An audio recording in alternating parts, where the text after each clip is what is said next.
শীতের সময় আমরা নানা রকম পিঠা বানিয়ে থাকি। আজ আপনাদের সাথে শেয়ার করব কিভাবে মাটির চুলাতে তেলের পিঠা বানাতে হয়। এক এক জায়গায় এক এক অঞ্চলে এটার ভাষা হয়তো ভিন্ন বা নাম হয়তো ভিন্ন, তবে আমাদের এইখানে এটাকে তেলের পিঠা বলে চিনে।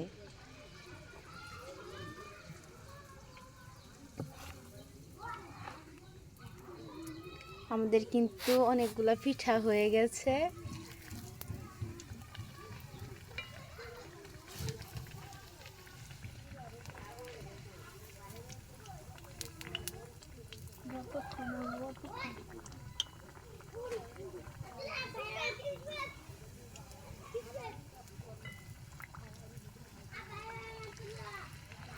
এইভাবে হয়ে যাচ্ছে।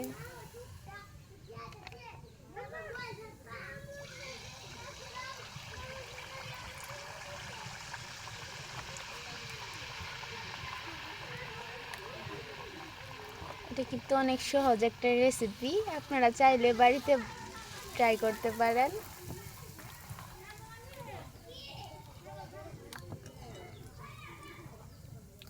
খেতে অনেক মজাদার।